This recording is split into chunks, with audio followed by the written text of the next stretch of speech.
Well, it's me again. Hello and good morning. Today is Tuesday, November 21st, and I am Kenny Polcari, your host of the party. And here is what you have to know to get your day started. So, what happened yesterday? Well, Microsoft and Nvidia continue to create all kinds of excitement for investors and for the markets, right? The bond auction yesterday went off without a hitch.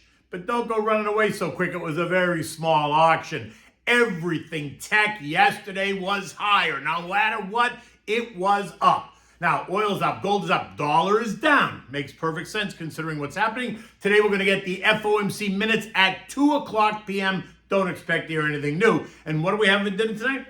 We're having the chicken cacciatore Romano style. I made it yesterday. It's all over my Twitter. Take a look. You're going to love this dish. Okay, so now, yesterday's action reminds me of Frank Sinatra, right? Now the end is near, and so we face the final curtain. My friend, let's make it clear.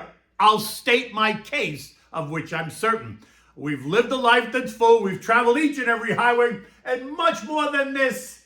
I did it my way, and my way continues to be higher and higher and higher. Stocks just won't stop. The November rally is alive and well, causing investors to suffer from FOMO, right? That fear of missing out.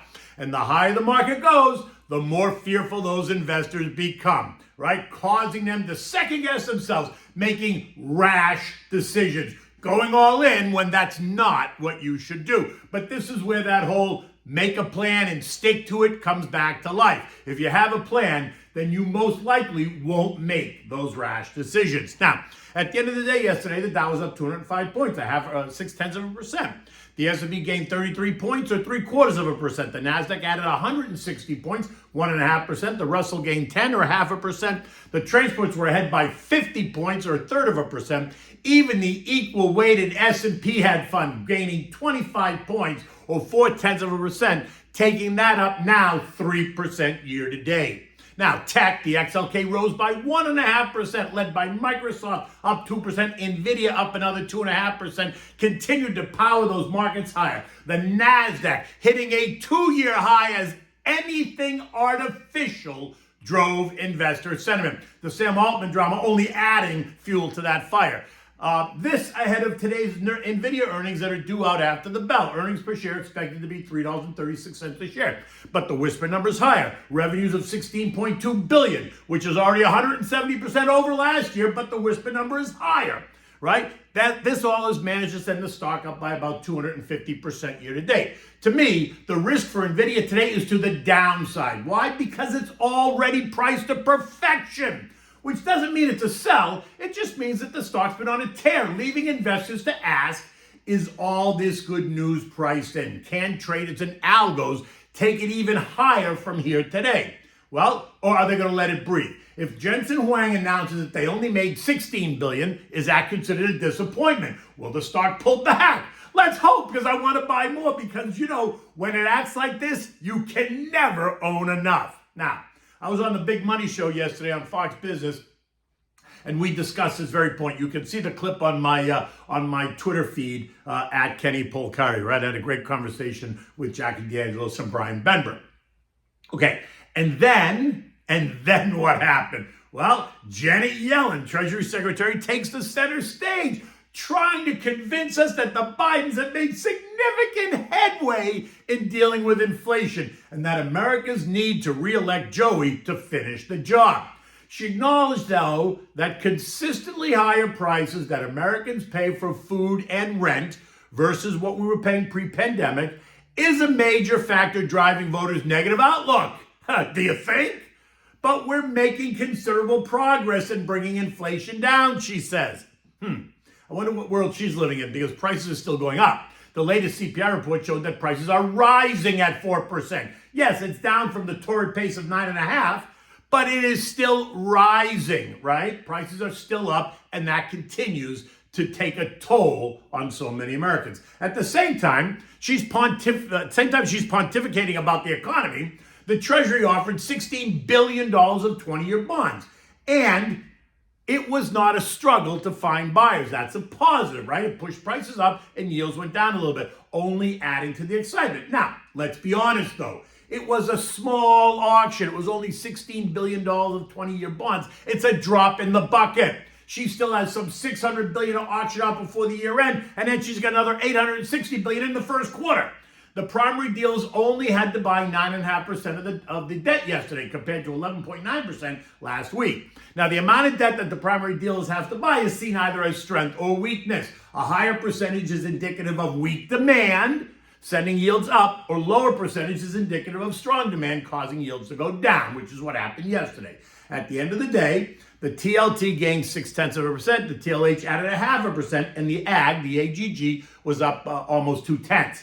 The 2-year yield is now yielding, the 2 years now yielding 4.9%, the 10 years yielding 4.41, the 20 years yielding 4.73, and the 30 years yielding 4.54. Look, Treasuries are not only safe, but they are now offering attractive yields, something they haven't done in years, right? And while the potential for capital appreciation might be limited if there's a recession, the steady income makes them an attractive investment for investors that are nervous ahead of what could be a very, very interesting 2024 presidential election year. So yes, you have options, right? Of the broad 11 sectors, only utilities, which were down 0.3%, and consumer staples down 0.1%, ended the day just south of the borderline, right? Everything else ended higher. Communications up 1.1, healthcare up 0.6, real estate up 0.8, consumer discretionary up 0.5%, financials up 0.4, industrials up 0.3%, energy and basic materials rose by just under 2%.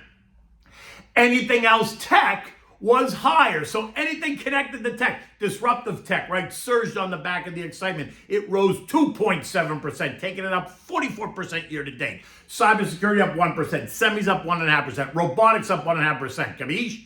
The value trade, the SPYV gained 0.7, while the growth trade, right, which is all about tech, the SPYG added 0.9.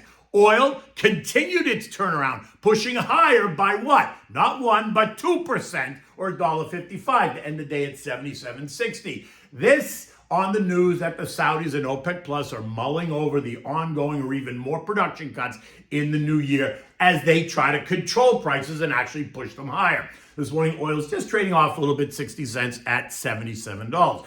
Gold, well, that continues to push higher as the dollar moves lower on the back of lower yields. This morning, it's up $8 at $2,008 an ounce, and it appears ready to want to test the October high of 2,038. Trendline support is now at 2,000. There's no overhead trendline resistance, so we must look at the charts for some direction. If the dollar continues to weaken, then gold can keep going. And if the narrative continues to be that we're in for a soft landing, then the dollar is going to just kind of churn and drift a little bit lower. But if the narrative changes to a harder landing, then expect more talk of rate cuts, which will send the dollar even down and will push gold even higher. I don't suspect that's going to be the narrative, but just in case. The dollar index is now trading below all three trendline supports. Yesterday, we pierced the long-term support at 103.62, and this morning we're down another 9 cents at 103.34. In the short term, it should find support somewhere in the 102.90, 103.60 range, right? So it's down just maybe a little bit more, which will give gold a push higher. Eco data today includes the Philly Fed non-manufacturing report, which is services. And remember, we're a services economy. The Chicago Fed activity report and existing home sales, which are expected to be down 1.5%. At 2 o'clock, we're going to get the FOMC minutes. But again, don't expect to hear anything that's going to blow your mind. Not happening. This morning, U.S. futures are down. Dow down 55, SP's down 6, and NASDAQ's down 6, and the Russell's down 5. Could today be the day that we see some consolidation? Many of the big investment banks are sounding the alarm bell. Bank of America's Mikey Arnett, chief investment strategist of Global Research, he is the loudest, telling investors to ready offload risky assets after recent gains as technical and macroeconomic headwinds are building, which always makes me laugh. Here we go again, right? Tell everyone to get out and go to cash, just like all those investors that just like they told all those investors who panicked in October. They sold at the lows only to find themselves suffering from FOMO now, jumping back in at higher prices. Morgan Stanley's Mikey Wilson, who's been a big bear, is now suddenly warming up to the idea that maybe he was wrong, becoming a little bit more constructive, calling for the S&P to be 4,500 by the end of December 2024, which again speaks directly to my make the plan and then stick to an idea. Talk to your advisor. He or she could help you through this. Trust me. Now, be careful, right? Stocks are in the short-term overbought territory. For sure, I absolutely believe they are. I would not be chasing anything here at all. I think that both stocks and bonds have rallied too far, too fast, and they're now priced to perfection. If you are invested, you're good. You're participating. And if you're just starting, go slow. Time is on your side. Call me. I'm happy to discuss. Don't feel like you're missing out. Now, we're due to get the Nvidia earnings after the bell. They are expected to be on all lines and are expected to be bullish in their forward guidance. But the market is already expecting this. It knows this. And don't be surprised then if you see the stock come under pressure after the report, even if they beat. Why? Because the trader types will use it as a way to ring the cash register and lock in some of the profits that we've seen, certainly for the year and even the last 6 or 7 weeks. Large asset managers may have to take a little bit off the top, right? Leaving a core position only because the substantial price gains has overweighted this name in their portfolio. So they may not have a choice. They may need to sell some just to balance it out, not because they don't like it. Capiche? You have to understand why people are driven to sell names. The stock is up 22% in the last 8 weeks. It's up 245% year to date. It's about risk management. Your money is your money. You do what you want with it. But the asset managers have a responsibility to do the right thing with your money, and taking profits and rebalancing portfolios may be what's right for them. So selling Nvidia is not anything other than they need to rebalance. It's not a negative comment. European market centers are churning in line, and investors there consider what's next. There's nothing dramatic in terms of eco data or earnings data to drive the mood there, so the action kind of remains muted. All those markets are down about 0.1%.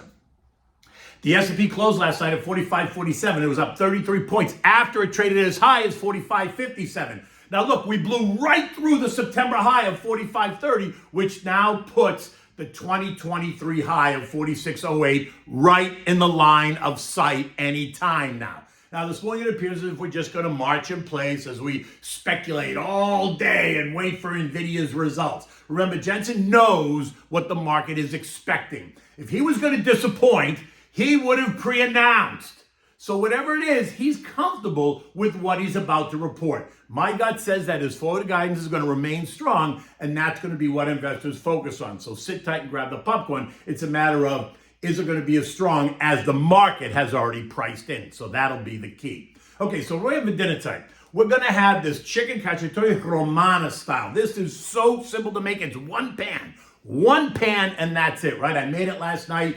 You can check it out on my Twitter feed. I put all kinds of pictures up there. It's a simple and delicious dish, right? Like I said, you make it in one pan, so the cleanup is really easy. For this, you need 6 thighs, bone in and skin on. Salt and pepper, butter, olive oil. You need 1 kind of large shallot you're going to chop up. You need those mixed olives in the oil, the black, the calamata, and the green olives all pitted. You need plenty of garlic. You need maybe like 12 cloves of garlic. You're going to leave them whole. Don't slice them. You need sage, thyme, and parsley. You need 2 large baking potatoes that you're going to cut up into bite-sized cubes. And of course, you need the pino grigio Santa Margherita. You're going to begin by rinsing and patting the chicken dry with the paper towel. Then season it generously on both sides with salt and pepper. Set it aside. In a large, deep frying pan, add half a stick of butter and maybe 2 rounds of oil. Just go around the pot a couple of times.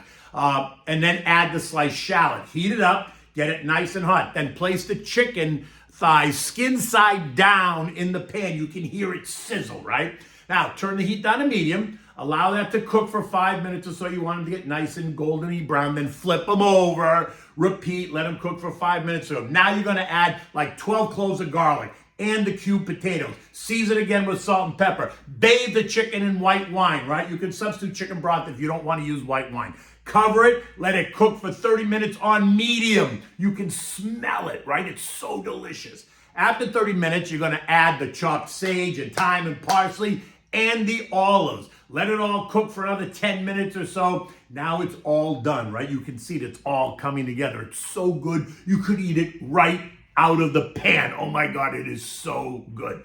Like I said, you can see the pictures on my Twitter at Kenny Polcari. In any event, the day has just started. The sun's going to come out today. It's going to be another gorgeous day here in South Florida. Until tomorrow, Take good care.